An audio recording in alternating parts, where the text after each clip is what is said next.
Stories from Maine is a collection of true tales and legendary stories of daring, heroism, absurdity, disaster, and spectacle, all proving why many of the greatest legends in American history are our stories from Maine. In this episode, we will hear the story of a murder that took place in January of 1808, that resulted in exoneration for one man, the execution of another, and the line of duty death of the first fallen law enforcement officer in New England history. So, sit back and hear the story of the murder of Ebenezer Parker and the execution of Joseph Drew, in this all-new podcast for the second week of January 2025. Our podcast begins right now.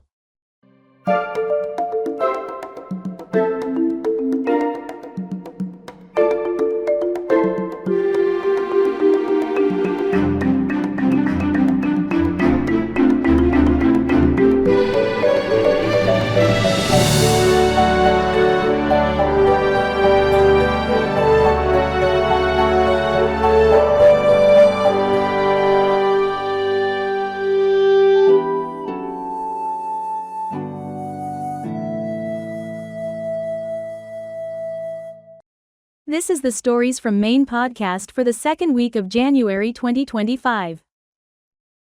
The book series, Stories from Maine, and Stories from Maine 2, are authored by Maine historian Lori Suzanne Dell. Her books are available from all booksellers and through Amazon. And you can follow Stories from Maine on Facebook, YouTube, Instagram, and Spotify at Stories from Maine. And you can contact us at storiesfrommaine@gmail.com. In This Week in Maine History, on January 8 of 1825, Russell Eaton and Luther Severance begin the weekly Kennebec Journal newspaper in Augusta. The famed newspaper evolves into a daily issue in 1870, under the ownership of Maine's legendary statesman, James G. Blaine. Today, the newspaper, which still publishes daily, celebrates its 200th anniversary. We will have more of This Week in Maine history later in the podcast. Let's go now to Oscar, who has this week's legendary feature story of a legend in the Pine Tree State that became a first in New England history and would launch an enduring mystery that is still being investigated today. Here now is the true story of the murder of Ebenezer Parker and the execution of Joseph Drew. In January of 1808, still known as the Northern Massachusetts District of Maine, the Pine Tree State was still a dozen years from earning her own statehood in the young nation of the United States. A great economic depression had taken hold in America, as President Thomas Jefferson's Embargo Act of 1807 wreaked havoc on America, and nowhere in the still tiny nation of the United States did this financial disaster have a greater impact than it did on New England. The European superpowers of France and Great Britain were engulfed in a great war, and both nations sought to cripple their enemy by cutting off supplies that were shipped to them by the United States. The problem was that merchants and traders in America were supplying both sides of the great conflict.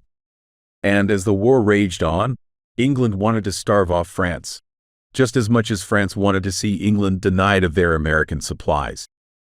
And thus, both France and Great Britain decided to interfere with American shipping by intercepting U.S. ships, by confiscating their goods, their ships, and their sailors, by impressing many of the American seamen into military service for either England or France. The effect of Jefferson's embargo allowed the president to implement neutrality in the Great War, but it meant that American merchant ships were prohibited from leaving their American ports. Should more ships be boarded and seized, President Thomas Jefferson might have been forced to declare war on either France or England. In New England, a trade-heavy region, ports and harbors became congested parking lots, filled with American ships with nowhere to go. The resulting loss of income to New England was dramatic. Unemployment became quite high, homelessness skyrocketed as debt began to rise, and creditors began demanding payments for debts that no one could now afford to pay. And the debtor would be confined to a workhouse, where he would provide labor for pay. And the funds from that pay would be used to reduce or pay off his debts and fees. One man, Levi Quinby, of Sac Arapa, had become indebted to a moneylender named Josiah Gould. But Quimby found himself unable to pay his debt to Gould, and Gould sought to jail Quimby until the debt was paid off. Gould had his lawyers swear out a warrant for Quimby's arrest, and the warrant was given to the Cumberland County Sheriff's Office to be carried out. Sheriff John Waite then assigned this warrant to Cape Elizabeth Deputy Ebenezer Parker to carry out. It was a simple matter, and one that was becoming quite common during the embargo. In late December of 1807, Deputy Parker had set out to find Quimby and perform his duty of arresting the debtor. And Parker had found his man. Parker arrested Quimby and left his prisoner in the custody of Richard King, a nearby deputy. Then, Parker went back out to perform other duties, with plans of transferring Quimby to jail later in the day. However, when Parker returned to gather up Quimby, the deputy discovered that his prisoner had escaped. Levi Quimby was now an escapee who was on the loose. Parker had presumably gotten word to Quimby that he had 2 weeks to get his debt paid, or else Parker would be forced to find Levi once again and take him back into custody. Unfortunately, what would take place 2 weeks later, as a result of Quimby's failure to pay his debt, would leave one man dead and one man facing the gallows, and it would assume a legendary place in the annals of New England history. We'll be right back. Author and historian Laurie Suzanne Dell's book, A Fallen Star, The Murder of Ebenezer Parker, and the Execution of Joseph Drew, can be purchased through all booksellers and is available on Amazon. You can also follow Stories from Maine on Facebook, YouTube, Instagram, and Spotify for more legendary stories from Maine's illustrious history. Our next weekly podcast will stream on Spotify and on YouTube on Wednesday, January 15, 2025. So please like, follow, share, subscribe, and tune in to Stories from Maine each week. In this next segment of This Week in Maine History, on January 14 of 1943, Gardiner, Maine resident Laura Richards dies at her home at the age of 92. In 1917, Richards, along with her two sisters, co-authored a biography of their famous mother, American lyricist Julia Ward Howe, who authored the patriotic American song, The Battle Hymn of the Republic. The book goes on to earn Richards and her sisters a legendary place in Maine history when they are awarded a Pulitzer Prize for their book. These three women share the prize and become the first women in American history to ever win the famed award. We will have more of This Week in Maine history later in the program. Now, let's go back to Oscar for more of our story. In the early morning hours of Monday, January 11th of 1808, on a cold and frosty day, Cumberland County Deputy Sheriff Ebenezer Parker left his home in Cape Elizabeth and traveled to Sac Arapa to find Levi Quimby. Quimby was already aware that Parker was looking for him, and Quimby had determined not to be taken by Parker. Quimby had armed himself with a club and began drinking as he ducked in and out of doorways and from shadow to shadow as he worked to evade capture. When Parker began his search for the escaped prisoner, Parker was not alone. Richard King and at least two other deputized men joined in the search. Parker had been told that Quimby was seen entering a mill on the Presumpscot Falls, which the Quimby family had ownership in. When Parker entered the mill, Quimby quickly darted out a back exit and made way across the street to the home of Daniel Conant, where Quimby eluded Parker, warmed up, and stole a bottle of liquor. Conant owned a blacksmith shop where Quimby often worked, and Quimby soon exited Conant's house and made his way to the blacksmith shop. When Quimby arrived in the shop, he was met by his co-worker, a young blacksmith named Joseph Drew. Drew was a nefarious character, a man who preferred the seamier side of life's pleasures. Drew was also a very strong man, having built his strength from hammering and forging steel all day. He was also a drinker, a gambler, and a man who enjoyed fighting. When Quimby entered the shop, he immediately informed Drew that the law was on his heels. Quimby begged his friend to hide him away in the shop and protect him from arrest. Joseph Drew was only too happy to help. Within minutes, A knock on the shop door told these two men that the law had indeed arrived. Drew answered the door and refused to allow the law permission to enter the shop. Drew challenged the law to do anything about it, and he informed Parker and his posse that Quimby was now under Drew's protection, and that he would fight any lawman who tried to enter the shop to seize Quimby. Wanting to avoid an altercation, Parker sent for Daniel Conant, hoping that he might intercede in the matter, calm his employee, Joseph Drew, and help to negotiate the matter with Quimby. When Conant arrived, Drew allowed him to enter the blacksmith shop. Conant tried to resolve the matter between Quimby and Parker by offering to pay the debt and thereby end the matter. But Conant had to get Quimby to agree to the terms and promise to work off the debt with Conant. But Quimby refused the deal. He refused Conant's offer outright. When Conant exited the shop, he informed Parker that the matter could not be resolved. Parker then pleaded with Quimby to accept the deal and end the matter. But Quimby still refused. Parker then advised Quimby that he would have to settle the matter right away or face jail time.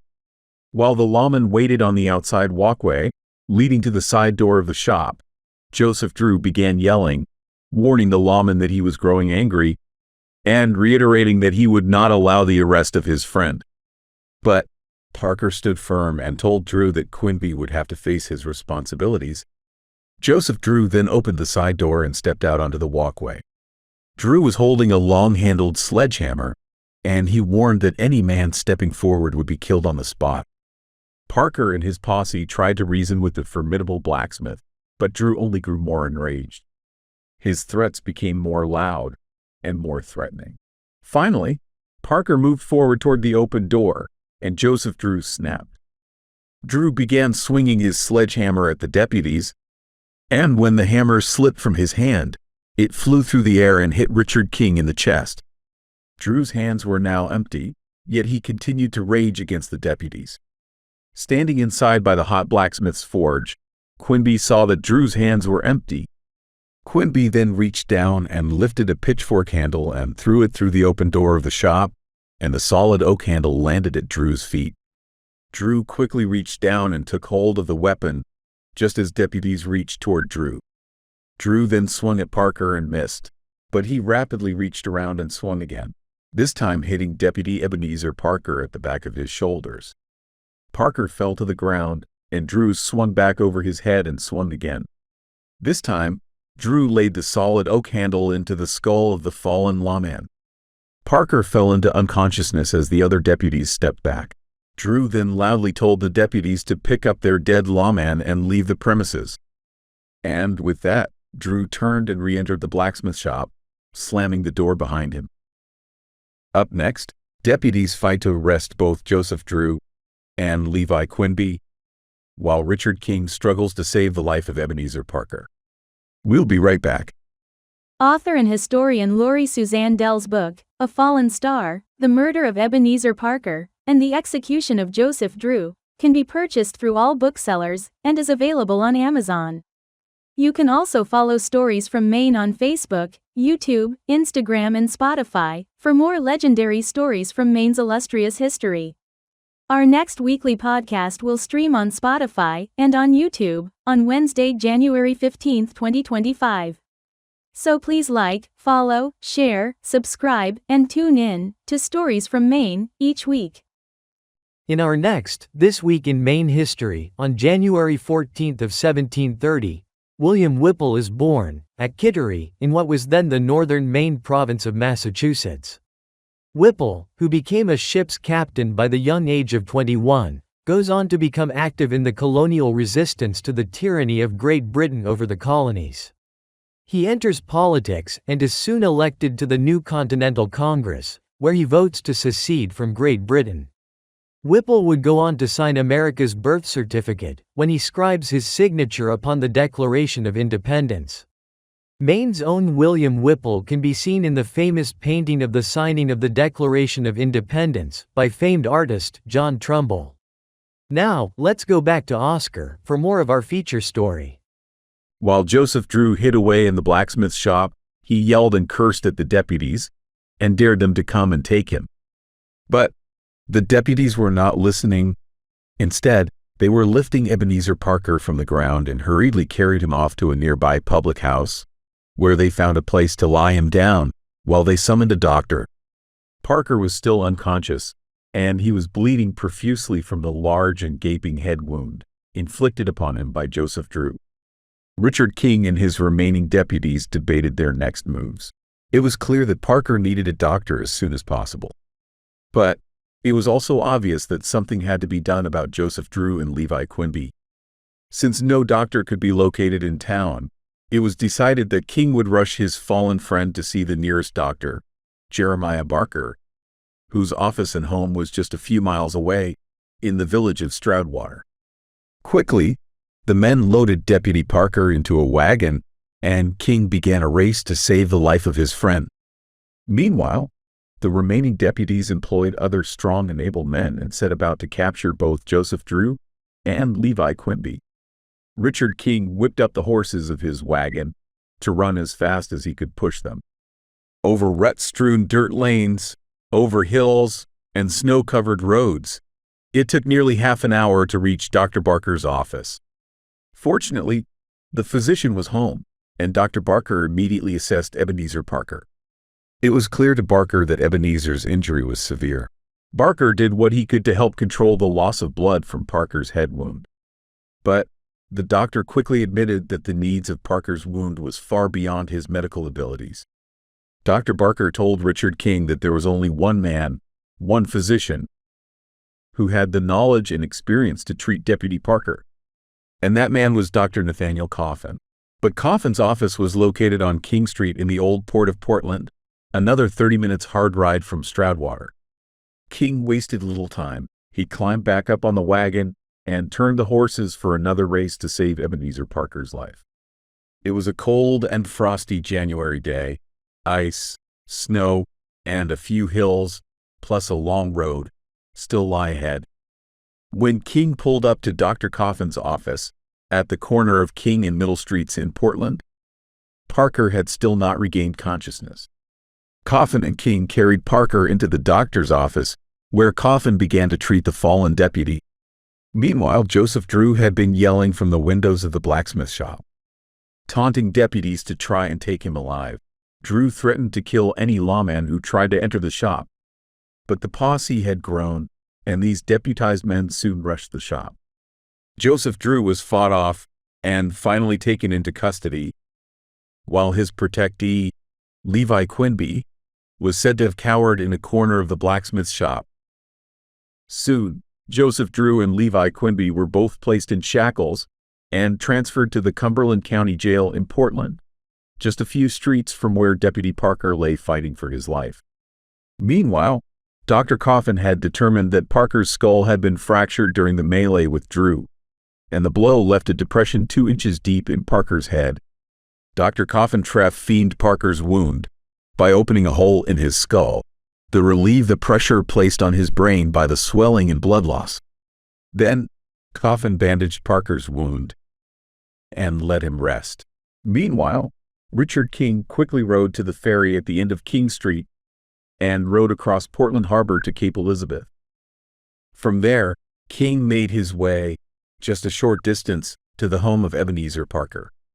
There, King delivered the bad news to Ebenezer's wife, Mary. Mary was pregnant with the couple's second child, and she was nearly full term. When King brought Mary to Dr. Coffin's office, he made the ride a much slower and more gentle ride than he had completed with Mary's husband. Since there were no hospitals in Portland at that time, Dr. Coffin urged Richard and Mary to bring Ebenezer back to his home in Cape Elizabeth, where Mary could tend to him night and day. Coffin assured Mary that he would visit their home twice a day and continue to work to save Ebenezer's life. For both Joseph Drew and Levi Quinby, each were placed in cold jail cells and left to await word of what charges they would face. But those charges depended on what would become of Ebenezer Parker. For the next week, Mary cared for her husband, as Dr. Coffin continued to visit, each time doing more to drain the blood and reduce the swelling from Parker's head wound. It would be a long week before Cumberland County Sheriff's Deputy Ebenezer Parker would regain consciousness. We'll be right back. We hope that you are enjoying the true, condensed story of the murder of Ebenezer Parker and the execution of Joseph Drew. There is much more to this historic Maine story. Author and historian Laurie Suzanne Dell's book, A Fallen Star, The Murder of Ebenezer Parker and the Execution of Joseph Drew, and all of Laurie Suzanne's books, are available through most retail booksellers and through Amazon. You can visit A Fallen Star, The Murder of Ebenezer Parker and the Execution of Joseph Drew on the book's Facebook page at facebook.com/A Fallen Star Book 2023. Our next, This Week in Maine History, takes us back to January 9th of 1839, when John Knowles Payne is born at Portland. Raised in a musical family, Knowles practices daily and becomes proficient as a composer and a musician. At the time, what we now refer to as classical music came largely from Europe. Payne goes on to become one of the greatest legends in music history, when he becomes the first American-born composer to ever achieve wide fame for composing large-scale orchestral music. And thus, John Knowles Payne is one of Maine's greatest legends in American history. Now, let's get back to Oscar for more of our feature story. On Monday, January 18th of 1808, Ebenezer Parker was still holding on at his home in Cape Elizabeth, and Dr. Coffin was still visiting the house each day, while Mary was nursing her husband. Ebenezer had still not regained consciousness, but hope was strong in the Parker family. For Joseph Drew and Levi Quinby, both were still being held in the Cumberland County Jail, and the charges each man would face were still being debated. And much of that debate hinged on whether Ebenezer Parker would survive his injury or succumb to it. By the end of the afternoon, Dr. Coffin had arrived to attend to Ebenezer's wound. Once again, Coffin drained the blood from Parker's deep head wound. Then, suddenly, Ebenezer began to awake from his week-long unconsciousness. Mary, still very pregnant with her second child, and accompanied by her 1-year-old son Nathaniel, each gathered at the bedside, as Ebenezer had called out for his wife and son. After a brief conversation with his family, Cumberland County Deputy Sheriff Ebenezer Parker closed his eyes for the last time. He was just 48 years old. When word of Parker's death reached Sheriff John Waite, he immediately sent word to the jail. With the note in hand, the jailer told Drew and Quimby that the decision had been made. Drew would be charged with murder, and Quimby would be charged with aiding and abetting the murder. The trial was then set for 5 months away, when the Superior Court was once again in session, in late May. On Wednesday, January 20th of 1808, Parker's funeral was held in Cape Elizabeth. Unlike today, when a law enforcement officer dies in the line of duty, he or she receives traditional law enforcement honors. Yet, Parker's funeral was a simple and quiet affair, with little to no ceremonial burial rites other than the appropriate religious ceremony. And, unbeknownst to anyone at the time, Parker's line of duty death was significant for being the first in the District of Maine. And Parker's death was also the first in New England history. But the story of this line of duty death of Deputy Ebenezer Parker would not end here. In fact, Parker's grave would, in and of itself, become the focus of a modern-day mystery, one that would defy solving for more than 215 years, and result in a modern-day investigation that would take more than 6 more years to solve. By late May of 1808, the separate trials of Levi Quinby and Joseph Drew were each underway in Portland. Surprisingly, Levi Quinby's trial for aiding Joseph Drew in the murder of Ebenezer Parker ended with an acquittal, which saw the defendant freed.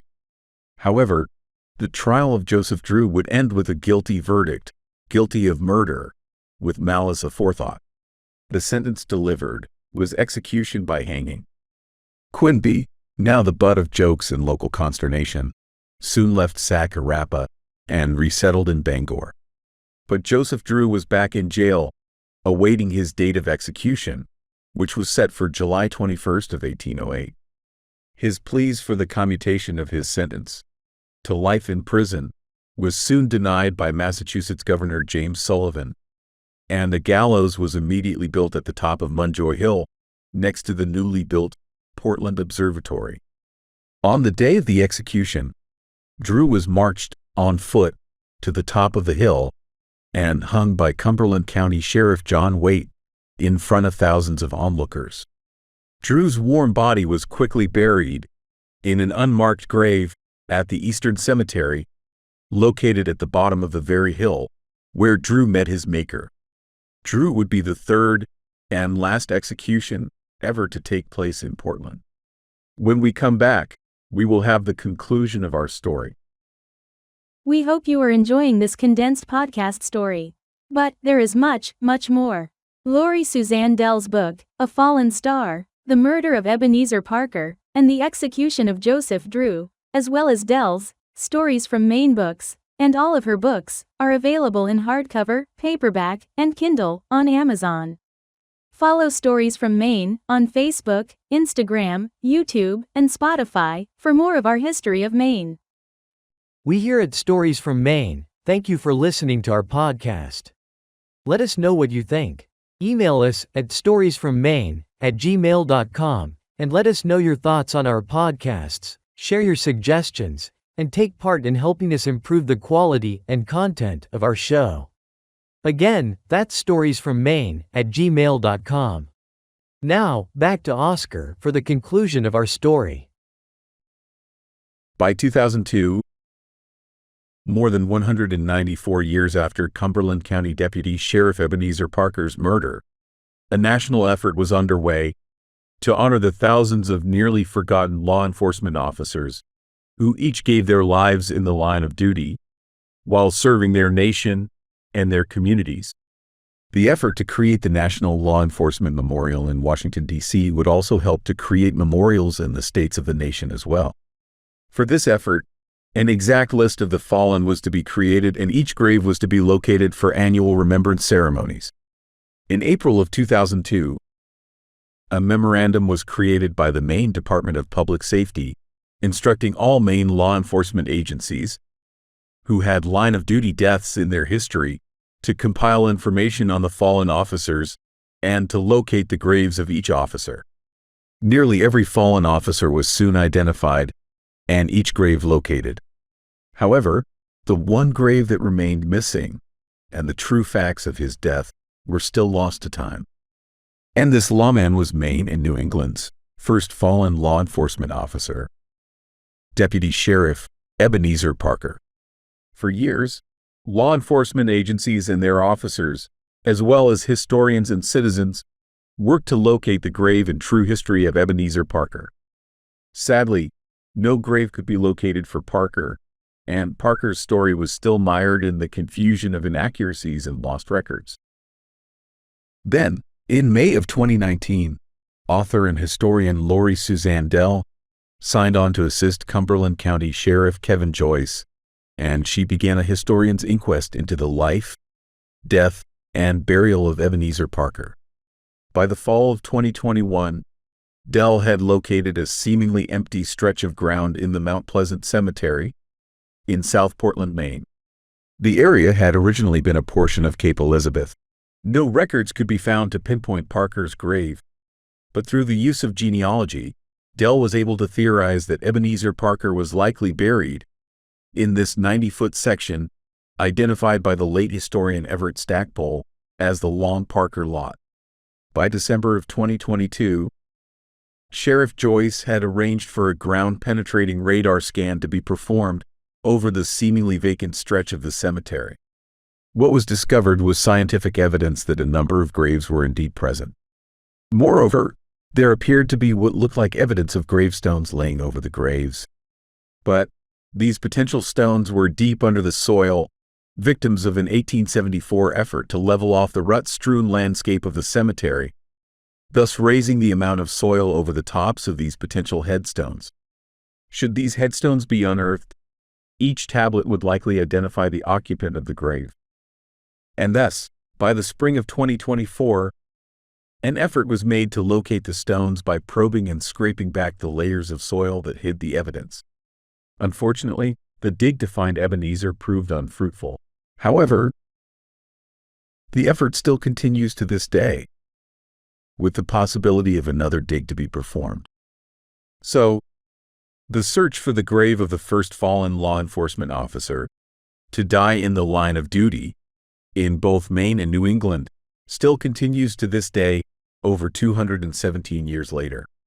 Currently, more than 23,000 law enforcement officers have died in the line of duty in the United States, and approximately 100 of those fallen officers gave their lives in the state of Maine. And the first officer to give his life in duty to his country and to Maine was Cumberland County Deputy Sheriff Ebenezer Parker. Today, the story of the murder of Ebenezer Parker and execution of Joseph Drew has finally been uncovered and told in one of the most nefarious and legendary of our continuing stories from Maine. Thank you for tuning into our Stories from Maine podcast for the second week of January 2025. Please tune in next week for another episode as we continue to explore the interesting history of the Pine Tree State through the telling of our legendary Stories from Maine. And please like us, share us, comment, and subscribe to Stories from Maine on Facebook, Instagram, YouTube, and Spotify. See you next week. The book series, Stories from Maine, and the book, A Fallen Star, The Murder of Ebenezer Parker, and Execution of Joseph Drew, are available in hardcover, paperback, and Kindle through Amazon. And all of Laurie Suzanne Dell's books are available through Amazon and all retail booksellers. Stories from Maine and A Fallen Star, The Murder of Ebenezer Parker and Execution of Joseph Drew, are copyrighted, and no portion of this podcast may be reproduced without the express written permission of Laurie Suzanne Dell. To contact us, just email storiesfrommaine@gmail.com.